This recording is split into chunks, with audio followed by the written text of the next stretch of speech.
Painted, Painless Learning. શું કીધું ભાઈ? નીચેના કોષ્ટકના આધારે રેખિક આલેખ દોરો. નંબર એ પેલું આપણને આપ્યું છે એ જુદા જુદા વર્ષોમાં કોઈ પર્વતીય શહેરના કેટલા દિવસો માટે હિમવર્ષા થયેલ છે તે અત્રે દર્શાવેલ છે. ઓકે, હવે 2003માં 8 દિવસોમાં હિમવર્ષા એટલે બરફનો વરસાદ થયો હતો. 2004, 2005, 2006 એ આપણને બધા વર્ષો આપેલા છે. તો આપણી આગળ આંકડા કયા છે? 8, 10, 5, 12. તો હવે ઊભું છે અહીંયા દિવસોની સંખ્યા રાખવાની, એટલે અહીંયા લખું છું દિવસોની સંખ્યા. શું લખ્યું? ઊભું દિવસોની સંખ્યા. પછી આડું જે રાખશું એ આપણે શું રાખશું? વર્ષ. શું રાખીશું? વર્ષ. હવે જો કેમ દોરવાનું, તો ભાઈ એક લાઈન આમ ઊભી દોરવાની. કેવી દોરવાની? ઊભી. અને એક લાઈન આપણે આમ દોરીએ કાડી, એટલે કાડી નહીં આડી. હું દોરીએ છીએ આડી. દેખાય છે બધાને? ઓકે, હવે જો અહીંયા ધ્યાન રાખો. ટમ. હવે પેલા વર્ષ કયું છે? 2003. તો આપણે જે છે બબ્બેની લાઈન રાખીશું. કેટલાની ગેપ વચ્ચે કેટલો રાખશું? બબ્બેની લાઈન. એટલે પહેલા હું અહીંયા લખું છું આવડું આ ડોટ અહીંયા દેખાય ને, અહીંયા 2003. પછી એક લાઈન બીજી લાઈન અહીંયા હું લખીશ 2003. પછી દેખાઈશ કે નથી દેખાતું? ને કે કલર ચેન્જ કરું. પછી કયું રાખું? 2004. દેખાઈશ હવે? ઓકે, પેન હજી થોડીક કરી નાખી આછી.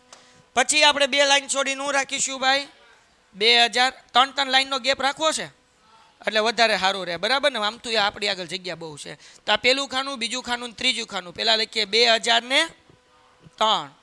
પછી પહેલી લાઈન, બીજી લાઈન ને ત્રીજી લાઈન શું આવશે? 2004. પહેલી, બીજી, ત્રીજી. ત્રીજી લાઈનને કેટલું આવશે? 2005. પહેલી, બીજી, ત્રીજી 2006. હાલો, ડન છે.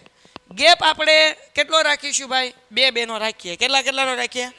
તો આપણે અહીંયા રાખીએ પહેલા બબ્બે લાઈન છોડીએ છીએ 2, 1, 2. પછી અહીંયા કરીએ 4, બરાબર ને? પછી 1, 2 અહીંયા કરીએ આપણે 6, અહીંયા કરીએ 8, અહીંયા કરીએ 10, અહીંયા કરીએ 12. ડન છે? હાલો, હજી આગળ કરવું હોય તો આપણે કરી નાખીએ 14, એટલે વાર્તા થાય પૂરી. ડન. હાલો, હવે પેલા 2003માં કેટલા છે? 8. અહીંયા 2003 8 ક્યાં આવ્યું? અહીંયા આવ્યું. હા કે ના? તો હવે જો અહીંયા રેખાંકિત આલેખ હતો. આ બધા આલેખમાં ટપકા કરીને પછી લાઈન શું કરી દેવાની છે? જોડી દેવાની છે. તો પહેલાં આપણે ટપકા કરી નાખીએ. ઓ ભાઈ, કામ આવી ગયું. 2003માં કેટલામાં આપણે ટપકું કર્યું? 8માં કર્યું. પછી શું છે? 2004માં કેટલું છે? 10. તો 2004 અહીંયા ને અહીંયા છે 10, બરાબર ને? આ 2000 નહીં, એની બાજુમાં આવડા આ થઈ ગયું 10. પછી કેટલું છે? 2005માં 5. 2005 અહીંયા જે છે એ 5. હા કે ના?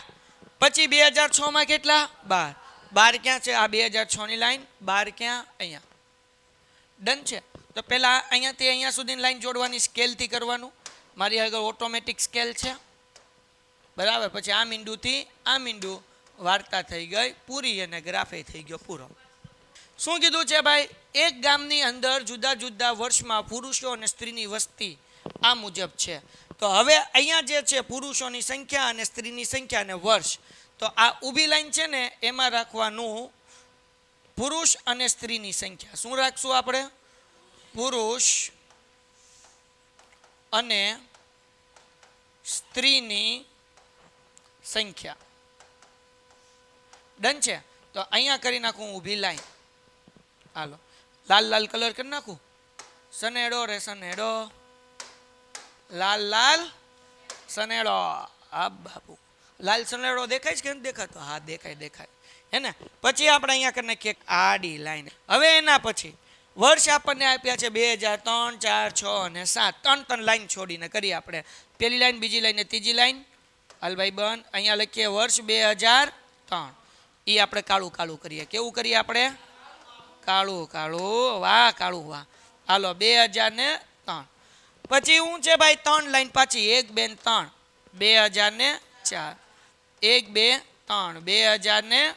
1, 2, 3 2000. હવે આગળ છે કે નથી? છે. 1, 2, 3 2007. ડન છે. અહીંયા નંબર આપ્યા બધા પોઈન્ટમાં આપ્યા છે. કેમાં આપ્યા છે? પોઈન્ટમાં. તો શરૂઆત થાય છે આમ જુઓ તો 12, 12.5, 13, 13.2 ને 13.5. પછી 11.3 છે, 11.9 છે, 13 છે, 13.6 છે અને 12.8 છે. તો આને કેમ કેમ મૂકશું? હાલો કયો અહીંયા ઊભા કેમ આંકડા મૂકવા? તો દાખલો ઈઝી પડે. પહેલાં જો હું તમને કહું, એક એક લાઈનનો ગેપ રાખીશું. આપણે કેમ કરીએ જો 11.0 થી શરૂઆત કરીશું. ક્યાંથી કરીશું? આ જે લાઈન છે એમાં 11.0. ટ્રાય કરીએ 11.2, 11.4, પછી 11.6, 11.8 અને પછી આવશે 12, પછી આવશે 12.2, પછી આવશે 12.4, 12.6, 12.8, પછી ગાડી ઘટશે 13. 13માં ક્યાં લગી છે ભાઈ? 13. હાલો તો કરીએ 6 લગી ને, તો અહીંયા 13.2, 13.4, 13.6 બરાબર અને 13.8 આવી ગયું. વાંધો આવ્યો નહીં. હે ગૂંચવાળો નહીં. આવી રીતના આપણે વચ્ચે વચ્ચે રાખવું પડશે. જે વધારે હોય તો ગેપ રાખી શકાય. પણ હવે આ રાખવાનો ફાયદો હું તો 12.5 છે તો 12.4ની ઉપર ને 5ની નીચે વચ્ચોવચ કરીએ કે એટલા માટે. હાલો તો હવે પેલા પુરુષ તો ભાઈ લાઈન અલગ અલગ કરવી પડશે. અહીંયા હું અલગ અલગ કલર કરીશ, પણ ત્યાં તો તમારે એક પેન્સિલ જ હશે.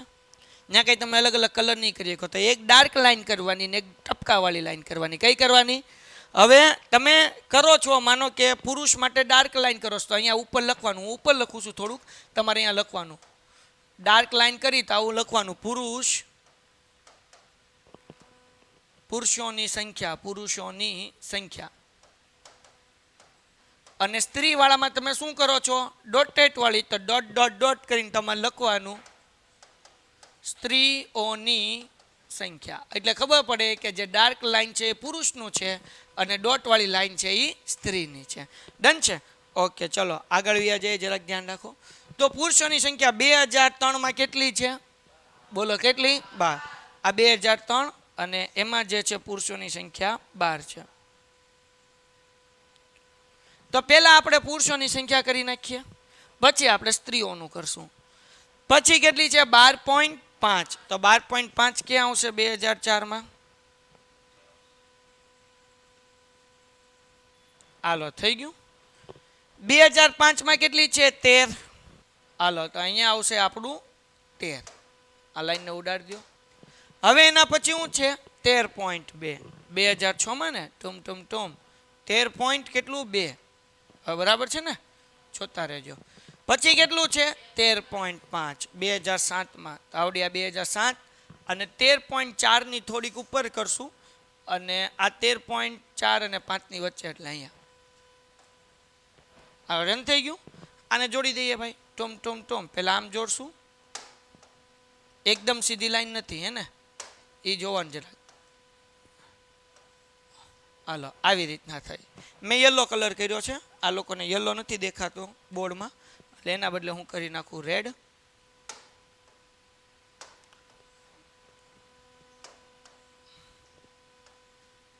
હાલો ડન. અહીંયા જે છે એ રેડ કલર કર્યો એ આપણે કોના માટે કર્યો? પુરુષો માટે. હવે સ્ત્રીઓની લાઈન હશે એ ડોટેડ કરીશું, બરાબર ને? એ હું બ્લેક કલરની કરીશ. ચલો સોરી, આ પુરુષોનું થઈ ગયું. હવે સ્ત્રીઓ કેટલા છે? 11.3. 2003માં તો 11.2 અહીંયા છે અને 4 ઉપર, તો એ બેન વચ્ચે કરવું પડશે ને આપણે, તેની વચ્ચે અહીંયા આ 11.3. પછી શું છે? 11.9. તો 11.9 અહીંયા આવશે ટૂમ ટૂમ ટૂમ. કેંગ્યુ કેંગ્યુ કેંગ્યુ 11.8ની ઉપર. આ થઈ ગયું 11.9. પછી કેટલું છે? 13. 2005માં 13 એક જ હરખું આવ્યું હે ને? હાલો પછી શું આવ્યું? 13.6. 2006માં 13.6 અહીંયા અને 12.8. એટલે કે 12.8 ક્યાં આવશે ભાઈ? ટૂમ ટૂમ અહીંયા, બરાબર ને? હવે તમે સ્કેલથી કરો છો તો તમારે શું કરવાની? કેવી લાઈન કરવાની? ડોટ ડોટ વાળી. પણ મારી આગળ અહીંયા આવડું આ ફેસિલિટીઝ છે એટલે હું અલગ અલગ કલર કરું છું, પણ તમારે લાઈન કેવી કરવાની? ડોટ વાળી. હા અહીંયા 12.8 ક્યાં આવશે? અહીંયા આવશે. એટલે આવડી આ લાઈન જે છે એ ક્યાં આવી જશે? અહીંયા. ડન છે? તો આ ધ્યાન રાખવાનું. ઓકે, સ્કેલ મૂકીને જોતું જવાનું કહ્યું છે એમ. અહીંયા તમારો આલેખ થઈ ગયો પૂરો. તો 5મો પ્રશ્ન આપણો પૂરો થાય છે. Painted, Painless Learning.